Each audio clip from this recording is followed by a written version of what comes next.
Hello everybody, ఈరోజు బెండకాయ gravy curry. Fry కాదు, పులుసు కాదు, కర్రీ. ఇది చాలా టేస్టీగా ఉంటుంది. దీన్ని ఎలా చేయాలో చూద్దాం. బెండకాయలను కడిగి కట్ చేసుకోవాలి. ఈ సైజ్ కట్ చేసి పక్కన పెట్టేసుకోవాలి. ఆ తర్వాత గిన్నె పెట్టేసి ఆయిల్ పోయాలి. ఆయిల్ వేడైంది. కొన్ని ఆవాలు, జీలకర్ర వేసేసుకోవాలి. ఆ తర్వాత ఆనియన్స్ వేయాలి. ఆ తర్వాత ఒక 4-5 పచ్చిమిర్చీలను ఇలా కట్ చేసి వేసుకోవాలి. తర్వాత కరివేపాకు వేయాలి. అంతా ఒకసారి కలుపుకోవాలి.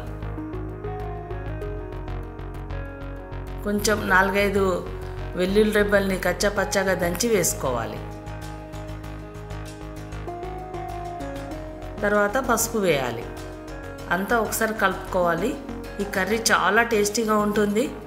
తర్వాత ఇలా మనం కట్ చేసి పెట్టుకున్న బెండకాయ ముక్కల్ని వేసేసి కలుపుకొని ఒక 5 నిమిషాలు స్లో ఫ్లేమ్ పైన మూత పెట్టేసి కుక్ చేయాలి. 5 నిమిషాలు అయిపోయింది. చూడండి, బెండకాయలు కొంచెం ఉడికినాయి. కొంచెం బెండకాయ ఉడికిన తర్వాతనే టమాటాలు వేసుకోవాలి. ఒక 2 టమాటాలని ఇలా కట్ చేసి వేసేసుకోవాలి. అంతా కలిపి టమాటా కూడా ఇప్పుడు ఉడకాలి. ఒక 10 నిమిషాలు మూత పెట్టేసి మీడియం ఫ్లేమ్ పైన కుక్ చేయాలి. చూడండి, టమాటా ఉడికింది. ఆ తర్వాత కొంచెం సాల్ట్ వేసుకోవాలి, కొంచెం కారం. పచ్చిమిర్చి చేసినాం కాబట్టి కారం చూసుకొని వేసుకోవాలి. ధనియా పొడి వేసిన తర్వాత అంతా కలిపేసి ఒక 5 నిమిషాలు ఉడకనివ్వాలి. 5 నిమిషాలు అయింది.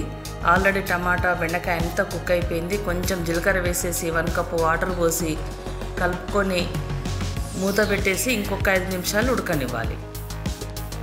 చూడండి, 5 నిమిషాల లోపల మొత్తం రెడీ అయిపోయింది. ఇప్పుడు కొంచెం కొత్తిమీర వేసుకొని సర్వ్ చేసుకోవడం. అంతే, చాలా ఈజీగా చేయడం, చాలా టేస్టీగా ఉంటుంది. మనం రెస్టారెంట్కి వెళ్తే థాలీ ఆర్డర్ పెట్టుకుంటే థాలీలో కంపల్సరీ ఇట్లాంటి బెండకాయ కర్రీ తప్పకుండా ఉంటుంది.